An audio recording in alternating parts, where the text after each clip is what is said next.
HCU భూముల్లో చెట్ల కొట్టివేతపై stay విధించింది. ఇప్పటికీ చెట్ల తొలగింపు కొనసాగుతోందంటున్నారు పిటిషనర్ లాయర్. తక్షణమే చెట్ల కొట్టివేతను నిలిపివేయాలని ఆదేశించింది హైకోర్టు. ఈ నెల 7 వరకు స్టేను విధించింది హైకోర్టు. దానికి సంబంధించిన బిగ్ బ్రేకింగ్ న్యూస్ చూస్తున్నారు.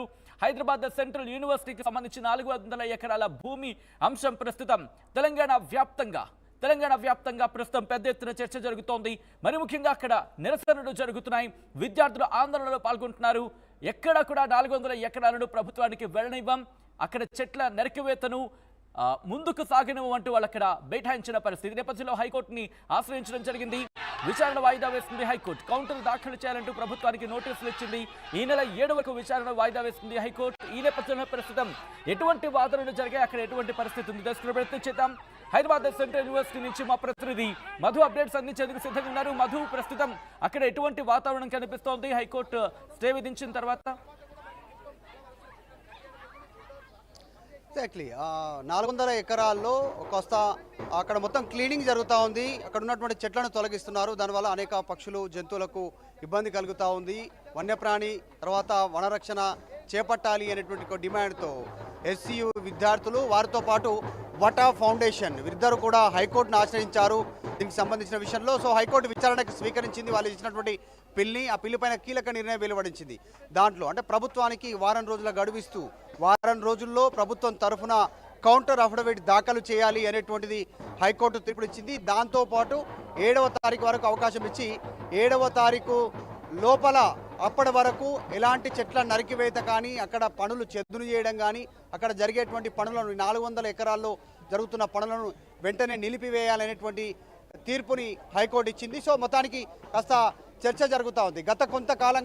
గత దాదాపు ఒక వారం రోజుల నుంచి వరుసగా ధర్నాలు చేస్తూ ఉన్నారు. విద్యార్థులంతా కూడా నిరసన వ్యక్తం చేస్తూ ఉన్నారు ఈ హెచ్సియు యూనివర్సిటీ వేదికగా.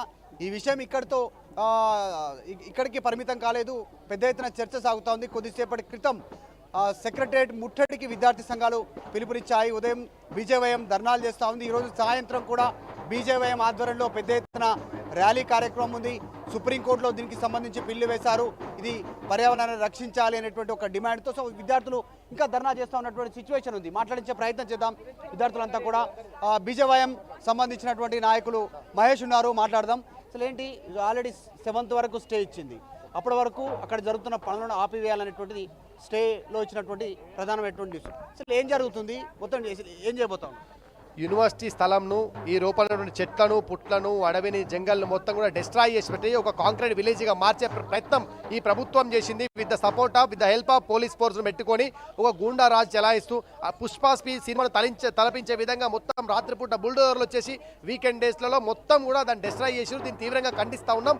1 ఇంచు స్థలాన్ని కూడా మీకు ఇయ్యం, 1 ఇంచు అడుగు కూడా మేము వెనక్కేయం. రేవంత్ రెడ్డి గారు, ఇక్కడ నుంచి నీ ప్రభుత్వానికి కూడా 2 మంత్రులను ఇచ్చినాం. నీ ప్రభుత్వంలో పనిచేస్తున్న ఉప ముఖ్యమంత్రి బట్టి విక్రమార్కని అందించింది ఇదే యూనివర్సిటీ ఆఫ్ హైదరాబాద్, నీ ఐటీ మంత్రిని ఇచ్చింది ఇదే యూనివర్సిటీ ఆఫ్ హైదరాబాద్. వాళ్ళిద్దరు కూడా తింటి వాసాలు లెక్కబెట్టే విధంగా పనిచేస్తున్నారు. దీన్ని తీవ్రంగా వ్యతిరేకిస్తున్నాం, ఖండిస్తా ఉన్నాం. అదేవిధంగా ఆ రోజు ఎలక్షన్ తర్వాత లెజిస్లేటివ్ మీటింగ్ జరుగుతూ ఉంటే ఎల్లా హోటల్లో ఉన్నటువంటి మీ మంత్రివర్గంలో ఉన్నటువంటి బట్టి విక్రమార్క గారు ఇదే క్యాంపస్ చెట్టు కింద సేద తీరుతుంటాడు. మీడియా మిత్రులు అడుగుతారు, మీరు అక్కడ మీటింగ్ ఉంటే ఇక్కడే చేస్తుంటే ఇది మంచి ప్రకృతి ఉంది, ఇక్కడ మంచి వాతావరణం ఉంది, ప్రశాంతంగా ఉంటుంది, ఆరోగ్యంగా ఉంటుంది, అందుకే ఇక్కడ వచ్చున్నా అని చెప్పిండు. అదే బట్టి విక్రమార్క, అదే మంత్రి శ్రీధర్ బాబు చెప్తా ఉన్నారు, ఇది ప్రభుత్వ భూమి, హెచ్సియుకు సంబంధం లేదు. సో ఆ భూముల అమ్మకం ద్వారా వెల్ఫేర్ చేస్తాం, ప్రజలకే ఉపయోగిస్తాం, ఆ డబ్బును అభివృద్ధి చేయబోతా ఉన్నాం, అవసరం అనుకుంటే ఐటీ డెవలప్మెంట్, ఐటీ పార్క్ ఏర్పాటు చేస్తామంటున్నాం. ఇప్పుడు ఇక్కడ నుంచి బయటికి పోతే సుమారుగా ఒక 5 కిలోమీటర్ల మొత్తం ట్రాఫిక్ జామ్ ఉంటుంది. ఈ చుట్టుపక్కల ఒక 10,000 పైన ఐటీ కంపెనీలు ఉన్నాయి. ఈ చుట్టుపక్కలనే నువ్వు ఐటీ కారిడారు, ఇండస్ట్రీ కారిడారు నీ కొడంగల్ వైపు చేసుకో, లేకపోతే ఇక్కడ ఉన్నటువంటి ఏదైతే ఈ వైపు ఉంది కానీ నీ కలవకుర్తి వైపు కానీ ఇంకో శ్రీశైలం హైవే కానీ నువ్వు ఎక్స్పాండ్ చేయి. ఇక్కడ ఈ చెట్లను నరికి విలువైనటువంటి యూనివర్సిటీ స్థలాన్ని తీసుకోవడానికి మేము వ్యతిరేకిస్తున్నాం.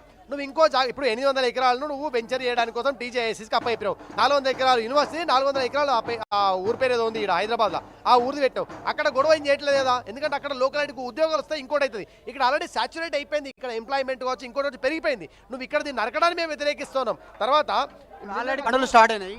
ఎంత మేర క్లియర్ చేశారు మొత్తం చెట్లు కానీ, అక్కడ ఎంత చదువు చేశారు? 80% మొత్తం కూడా క్లియర్ చేయడం జరిగింది. ఇది మీరు చూడొచ్చు. వాళ్ళు ఇక్కడ ఏది చెరువు లేదు, ఇరువు లేదు అన్నారు కదా, మీరు చూడండి ఆ చెరువును మొత్తం కూడా తీసేసి ఆ చెరువును మొత్తం కూడా ఆ చెట్టు పక్కన రాళ్ళని తీసేసి చెట్లను నరికేసి చేసినటువంటి విధానం ఇది చూడండి. ఇది మా క్యాంపస్లో పికాక్ లేక్ ప్రాంతం ఇదంతా కూడా. అంటే ఒకవైపు ఆయన రంగనాథ్ గారు మాట్లాడుతూ ఏమంటారంటే మేము ఒకవైపు రంగనాథ్ గారు మాట్లాడుతూ మేము హైడ్రా పేరు మీద మొత్తం కాపాడుతామంటారు. ఇక్కడ ఏం జరుగుతుందండి? ఇక్కడ ఏం జరుగుతుంది? ఈ నేచర్ను డిస్ట్రాయ్ చేసేసారు. సుమారుగా 1 నుంచి 4% ఇక్కడ నీకు ఏదైతే వాతావరణం టెంపరేచర్ పెరిగే అవకాశం ఉంది చెట్లు నరకడం వల్ల. సైంటిస్ట్ చెప్తారు, మహేష్ నామని చెప్పి సైంటిస్ట్ చెప్తారు. అరే అయినా పెడిచేవరే పెడతారు. ఇప్పుడు ఇక్కడ జంగల్లో మేము ఏమంటారు అంటే చెట్లన్న ఒకటే కాదు, ఆ చెట్ల కింద మీరు తవ్వినటువంటి దాని కింద ఎన్ని జంతువులు చనిపోయినాయో, ఎన్ని పాములు పక్షులు చనిపోయినాయో ఆ లెక్క కూడా జరపాలి. వాటిపైన సిబిఐ ఎంక్వైరీ జరుగుతుంది. మహేష్ గారు ముఖ్యమంత్రి చెప్తా ఉన్నారు, అసెంబ్లీలో డైరెక్ట్ సభలో చెప్పారు, అక్కడ పక్షులు లేవు, జంతువులు లేవు, జింకలు లేవు, కుందేలు లేవు, పులులు లేవు, కొన్ని గుంటనక్కలు ఉన్నాయి. ఆ గుంటనక్కల సంగతి ఏందో మేము చూస్తామనేటువంటి స్టేట్మెంట్. నిజంగా జంతుజాలాలు లేవు అక్కడ? నేనేమన్నా ఈ రాష్ట్ర అసెంబ్లీలో 65 గుంటనక్కలు ఉన్నాయి. కాంగ్రెస్ పార్టీ గుంటనక్కలు రాష్ట్రంలో 65 మంది గుంటనక్కలు ఉన్నాయి. ఈ యూనివర్సిటీలో మొత్తం కూడా విద్యార్థులు, మేధావులు ఉన్నాడు, ప్రపంచానికి జ్ఞానభిక్ష పెడుతున్నటువంటి ఉపాధ్యాయులు ఉన్నారు ఈ క్యాంపస్ లోపల. ఈ సమాజానికి ఒక మంచి చెడు నేర్పించడం ఒక ప్రొఫెసర్ ఉన్నారు ఈ క్యాంపస్లో తప్ప ఇక్కడ ఎవరు గుంటనెక్కలేరు. అంటే నీ చిత్తశుద్ధి అంతకుముందే బిర్యానీ కాలను. నీకు విద్యార్థులపైన ప్రేమ ఉండదు, తెలంగాణ ప్రజలపైన ప్రేమ ఉండదు రేవంత్ రెడ్డి. అందుకే నీ ఇష్టమైనట్టు మాట్లాడుతున్నావు. అంటే నీ పదజాలాన్ని ఉపయోగిస్తూ రైమింగ్ వాడతా అని చెప్తున్నావు. నీకు చూపిస్తా కదా. నేను ఏమంటే మా సెక్యూరిటీ మీకు సపోర్ట్ ఇస్తుంది. నీ పోలీస్ యంత్రాంగాన్ని పట్టుకొని వస్తే ఇంకోరు పట్టుకరా. నువ్వు ఏ టైంకి వస్తావు నీకు చూపిస్తాం.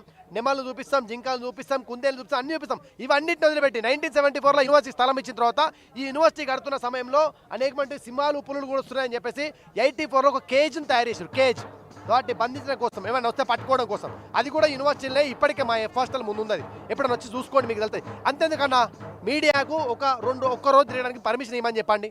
మీరు రండి, మీడియా కెమెరాలు పట్టుకోరండి, మేము చూపిస్తామన్నా.